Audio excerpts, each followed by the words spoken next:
Alamat ng Ampalaya, The Legend of the Bitter Melon, adapted by Jenna Sandri Cabinian.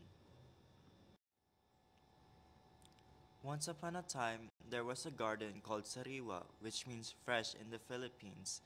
There were a lot of different kinds of vegetables that had their own beauty. Noong unang panahon, may hardin na tinatawag na sariwa na ang ibig sabihin ay fresh. Nagkaroon ng maraming uri ng gulay na may sariling kagandahan.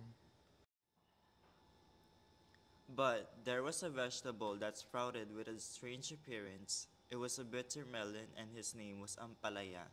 He had a pale color and didn't taste good. Ngunit may isang gulay na umusbong na may kakaibang anyo.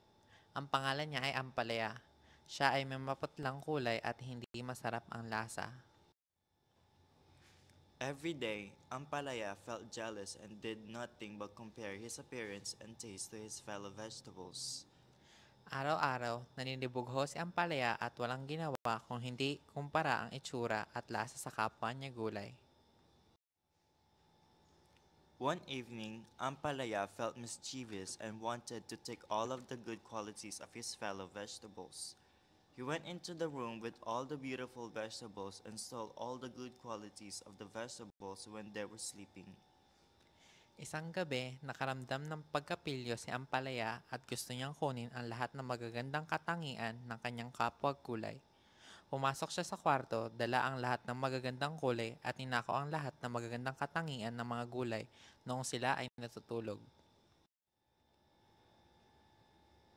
The next morning, Ampalaya was very happy because he stole all the good qualities of his fellow vegetables and he became beautiful and colorful.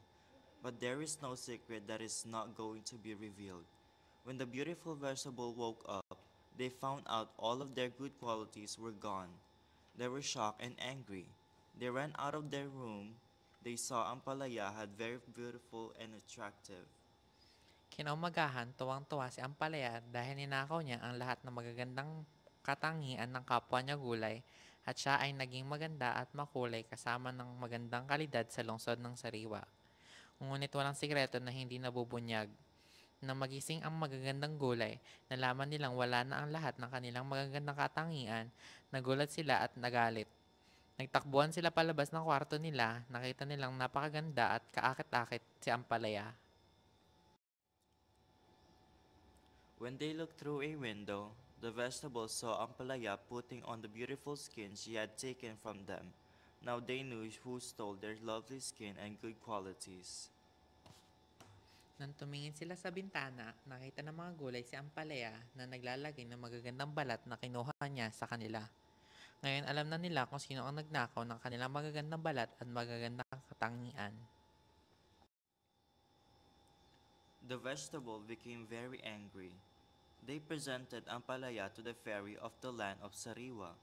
The vegetable told the fairy that Ampalaya was a thief and stole their beautiful skins. Nagalit ang mga gulay. Ipinakilala nila ang ampalaya kay Diwata sa lupa ng sariwa. Sinabi ng mga gulay sa Diwata na si Ampalaya ay isang magnanakaw at ninakaw ang kanilang mga magagandang balat. After that, the fairy got angry, and all the good qualities were returned to the vegetables. Pagkatapos noon, nagalit ang Diwata at ibiniling sa kanila ang lahat ng magagandang katangian na kinuha ni Ampalaya sa kapwa niya gulay. Ampalaya was very happy because he thought the only payment for his sins was easy. But his appearance started to change gradually and his skin became wrinkled. Even the various flavor of vegetables he stole brought a bitter taste to him. Tuwang-tuwa si Ampalaya dahil naisip niyang madali lang ang kabayaran sa kanyang mga kasalanan. Pero pagkaaraan ng ilang sandali, nagsimulang magbago ang kanyang itsura at naging kulubot ang kanyang balat. Maging ang ibang lasa ng gulay ay nagdulot ng masamang lasa sa kanya at naging sanhi ito ng pait ng kanyang lasa. Ampalaya was shocked that his skin color changed to dark green. From that time, Ampalaya became a dark, wrinkled bitter melon. Even though the bitter melon is now known as a nutritious vegetable, many people do not like it. Ampalaya was extremely sorry for what he did. Laking gulat ni Ampalaya na naging dark green ang kulay ng kanyang balat. Mula noon, naging maitim at kulubot na bitter melon si ampalaya. Kahit na ang mapait na melon ay kilala na ngayon bilang isang masustansyang gulay, marami ang hindi nagugustuhan ito. Labis na ikinalungkot ni ampalaya ang kanyang ginawa.